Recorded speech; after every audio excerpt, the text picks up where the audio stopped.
أعوذ بالله من الشيطان الرجيم. بسم الله الرحمن الرحيم. الحمد لله رب العالمين الرحمن الرحيم مالك يوم الدين إياك نعبد وإياك نستعين اهدنا الصراط المستقيم صراط الذين أنعمت عليهم غير المغضوب عليهم ولا الضالين.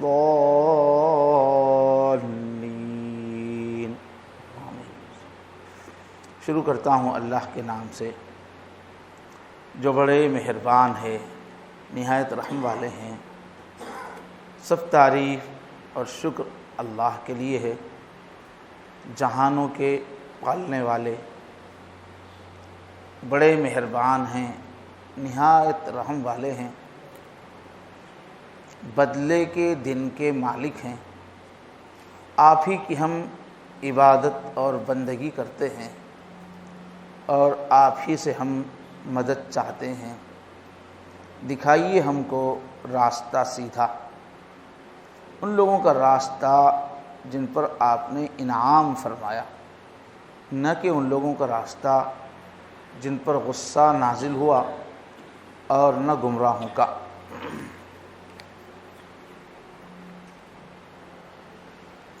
کل الرحمن الرحیم کا لغت کے اعتبار سے اس کی تشریح ہوئی اور اللہ کا جو نظام رحمت ہے اس کو سمجھایا گیا، اور اس کے ضمن میں آخر میں سورہ اخلاص کی روشنی میں کس طرح اللہ سے محبت پیدا کی جا سکتی ہے وہ بتایا گیا. اور محبت کی جان یہ ہے کہ صرف اللہ سے محبت ہو. وَلَا يُشْرِكْ بِعِبَادَةِ رَبِّهِ أَحَدًا. صرف اللہ سے محبت کا حکم ہے، غیر اللہ سے محبت کی اجازت نہیں ہے. البتہ جو جائز محبتیں ہیں، ماں باپ کی، بیوی بچوں کی، جن کا حکم ہے، وہ اللہ کی محبت ہی کی شاخیں ہیں. تو بہرحال نظام رحمت پہ غور کریں گے تو اللہ کی محبت سمجھ میں آئے گی. اب یہاں پر غیر مسلموں کی طرف سے اسلام پر ایک سوال اٹھایا جاتا ہے. تو مستشرقین ہیں، یورپ کے لوگ جنہوں نے اسلام پر غور کیا، مشرقی علوم پہ جنہوں نے بہت کتابیں لکھی اس دور میں، ان لوگوں کا ایک اعتراض. ایسے ہی ہندوستان میں جو آریہ سماجی ہیں، انہوں نے خوب اسلام کے خلاف مناظرے کیے، خوب بولتے ہیں وہ لوگ. تو وہ لوگ کہتے ہیں کہ قرآن میں اور اسلام میں اللہ تعالیٰ کا ایسا تعارف ہے، ایسی تصویر ہے کہ گویا خوفناک ہستی ہے، کوئی ڈراؤنی چیز ہے، کوئی زیادہ خوف پر زور ہے. جگہ جگہ تقوی کا حکم ہے، حشر کے میدان کا تذکرہ جہاں دیکھیے قرآن میں ہے، جہنم کے عذاب کی تکرار ہے. تو لوگ کہتے ہیں نہیں، ہمارے مذہب میں محبت الہی پر زور ہے. تو ابھی آپ سورہ فاتحہ پڑھ رہے ہیں، یہ قرآن مجید کا سب سے پہلا سورہ ہے، یہیں سے قرآن شروع ہوتا ہے. تو اللہ نے یہاں جو اپنا تعارف کروایا ہے، کہیں غضب کی بات نہیں، رحمت کی بات ہے، پیار کی بات ہے. اور ہر سورے کے شروع میں اللہ تعالیٰ الرحمن الرحیم، بسم اللہ الرحمن الرحیم، تعارف اللہ کا جو ہو رہا ہے وہ محبت کی لائن سے تعارف ہو رہا ہے. اور اللہ تعالیٰ کے جو 99 نام صحیح احادیث میں سکھائے گئے ہیں، علامہ تقی عثمانی رحمۃ اللہ علیہ نے اس کی تشریح کرتے ہوئے کہا کہ اس میں ایک نام میں بھی غصے اور غضب کا تذکرہ نہیں، جتنے بھی 99 نام سکھائے گئے.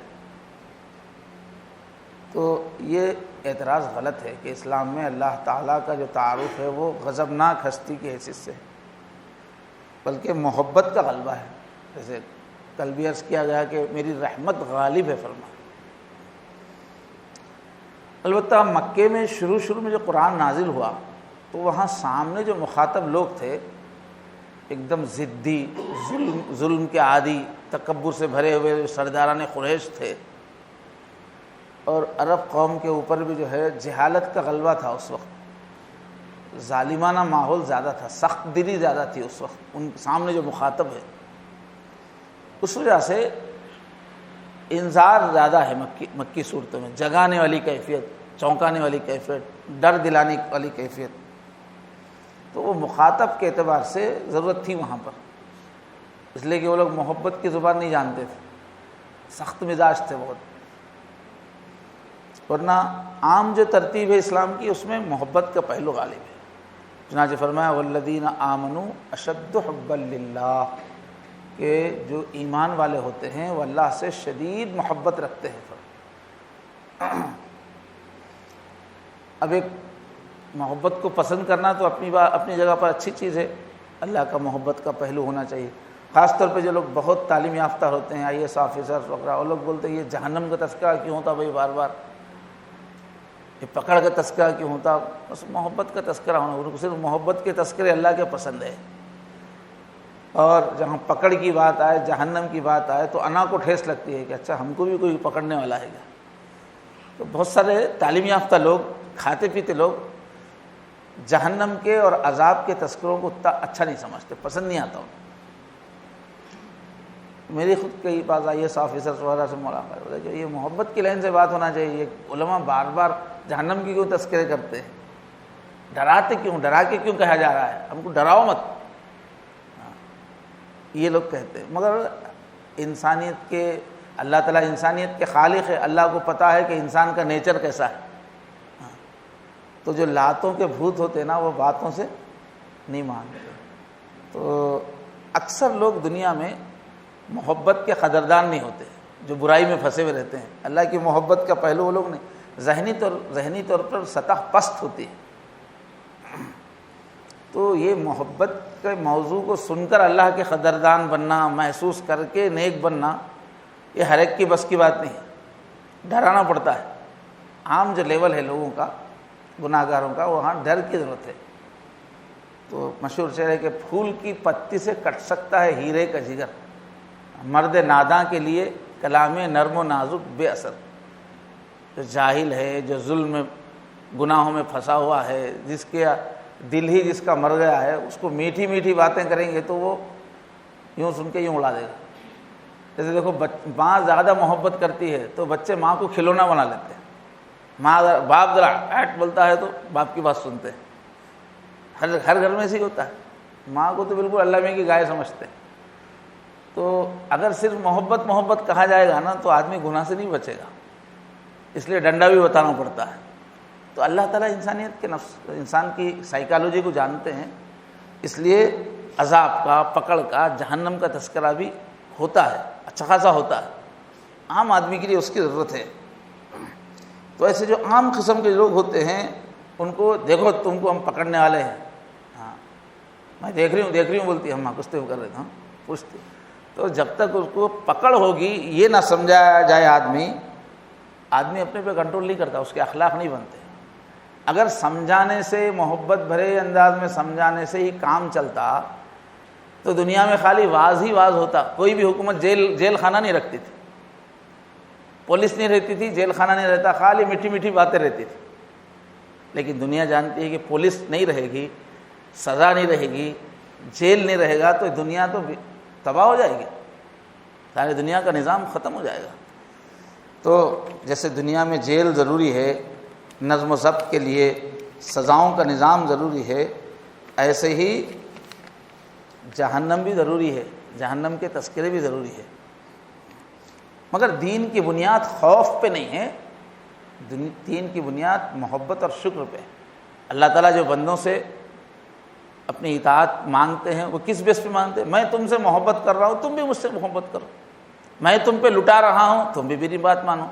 یہ رخ ہے دین کا کہ شکر گزار بنو، میری محبت کا احساس کرو، یہ ہے بنیاد۔ مگر پھر بھی جو ہے اللہ تعالیٰ کا ایک روب، ہیبت ہونا چاہیے، تبھی آدمی ٹھیک ہو سکتا۔ ڈرنے میں فرق ہے، آدمی باپ سے بھی ڈرتا، سانپ سے بھی ڈرتا۔ تو سانپ سے جو ڈرتا ہے اس میں نفرت ہوتی ہے، اس میں صرف غیریت کا انداز ہوتا ہے، سانپ سے مار دیتے ہیں اس کو۔ لیکن آدمی باپ سے ڈرتا ہے تو اس میں محبت ہوتی ہے، ابا کی قربانیاں، ان کی محنتیں وغیرہ سامنے رکھ کے ابا ناراض نہ ہو جائیں، اس وجہ سے بچہ ڈرتا ہے۔ تو اللہ سے ویسا ڈرنا سکھایا گیا ہے کہ اللہ کے احسانات کو، ان کے روب کو اور ان کی صلاحیتوں کو دیکھ کر آدمی ادب کرے۔ سانپ کی طرح، نقصان دہ چیز کی طرح ڈرنا وہ نہیں سکھایا گیا۔ تو قرآن میں جو اللہ سے ڈرایا گیا ہے وہ اس طرح کا ہے۔ اب آگے آج کی جو آیت ہے، مالک یوم الدین، بدلہ نکلنے کے دن کے مالک ہیں۔ اب یہاں سے آخرت کا ذکر ہے اس میں۔ اب تک جو تھا الحمدللہ رب العالمین الرحمن الرحیم، یہ توحید کا ذکر تھا کہ دیکھو ایک ہی اللہ کے بندے بنو، اسی کی تعریف اور شکر ہونی چاہیے، اسی کی بندگی ہونی چاہیے۔ اب یہاں پر بدلہ نکلنے کے دن یعنی آخرت، جس دن سب کے اعمال کا بدلہ سامنے ہے، اس دن کا مالک وہی ہے، وہاں کسی کی چلے گی نہیں۔ دنیا میں جس طرح سے رشوتیں دے کے، سفارشیں کروا کے آدمی غلطیاں کر کے بھی نکل جاتا ہے، ہندوستان تو پورا رشوت پہ ہی چل رہا ہے، تو وہاں کا معاملہ ایسا نہیں ہے۔ وہاں اللہ تعالیٰ کے ہاتھ میں ہے قانون، مالک یوم الدین، اس دن اللہ ہی کی چلے گی۔ تو آخرت، قرآن مجید میں آخرت کا بہت قوت سے تذکرہ ہے۔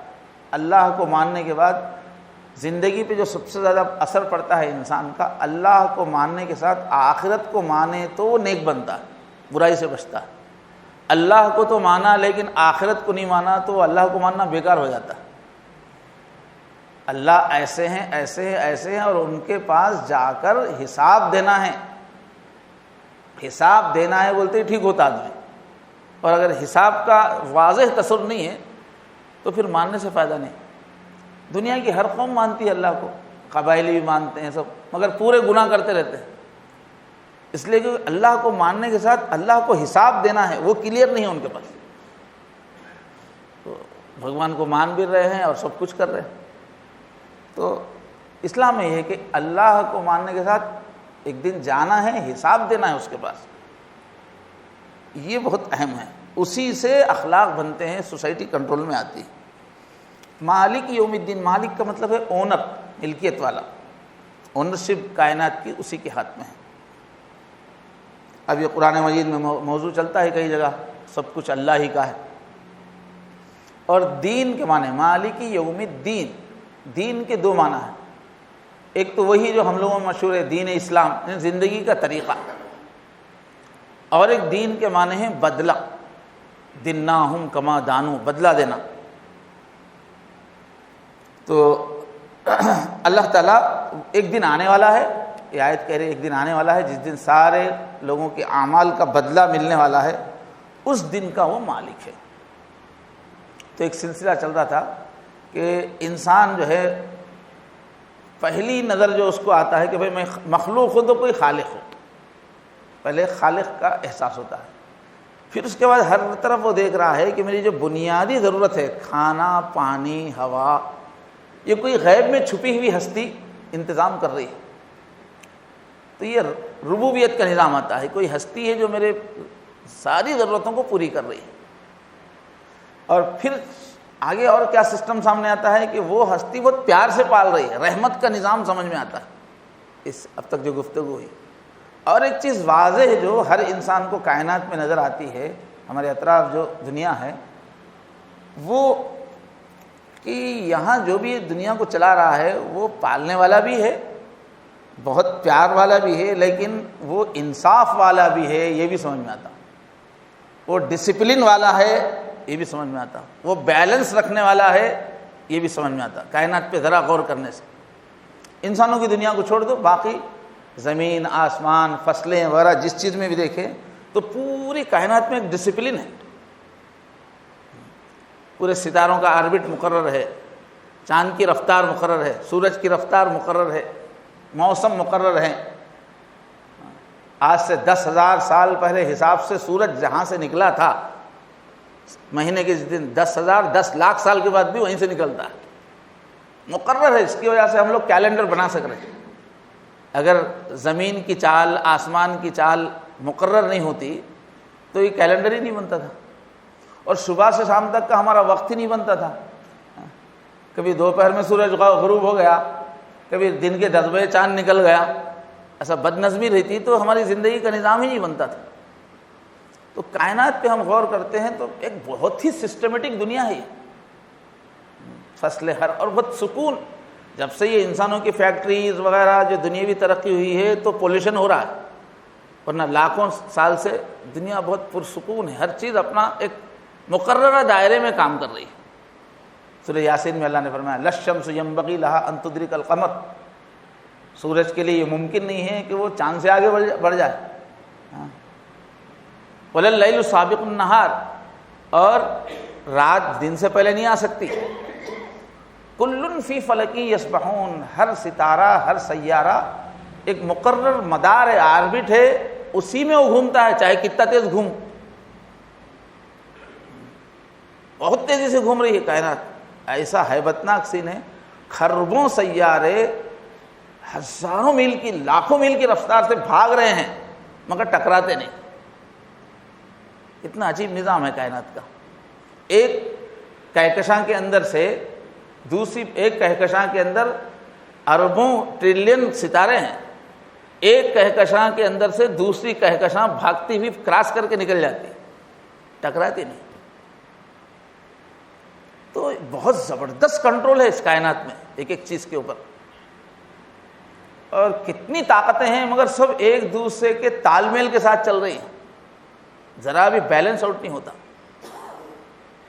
تو یہ واضح طور پہ ہم کو نظر آتا ہے کہ دنیا کا جو بھی چلانے والا ہے، جہاں وہ بہت رحم والا ہے، جہاں وہ پرورش کرنے والا ہے، وہیں وہ بہت قانون والا ہے، یہ بھی سمجھ میں آتا ہے، وہ قانون والا ہے۔ سورہ رحمان میں اللہ فرمایا کہ سب چیز میں میزان ہے، توازن ہے۔ الرحمن علم القرآن خلق الانسان علم البیان الشمس والقمر بحسبان، دیکھو بندو سورج چاند سب حساب سے چل رہے ہیں۔ والنجم والشجر یسجدان والسماء رفعها ووضع الميزان، اوپر کی آسمان کی دنیا کو اس نے بنایا اور اس میں بیلنس رکھا۔ اللہ تدغوا فی المیزان، تاکہ تمہاری زندگی میں بھی بیلنس ہو۔ ہر ایک کا ایک دائرہ ہے، ماں کا کیا کام ہے، باپ کا کیا کام ہے، بھائی کا کیا کام ہے، بڑے کا کیا کام ہے، چھوٹے کا ایک قانون ہے۔ جیسے وہاں قانون سے نظام چل رہا ہے، یہاں پر بھی قانون ہونا چاہیے۔ تو یہ بات بتائی گئی ہے، ورنہ دنیا ایک دن میں ختم ہو جاتی تھی۔ تو کائنات میں تو بڑا سسٹم ہے، لیکن انسانوں میں نہیں ہے۔ جس کی لاٹھی اس کی بھینس چل رہا ہے، پیسہ کمانے میں، خرچ کرنے میں، جس کی لاٹھی اس کی بھینس۔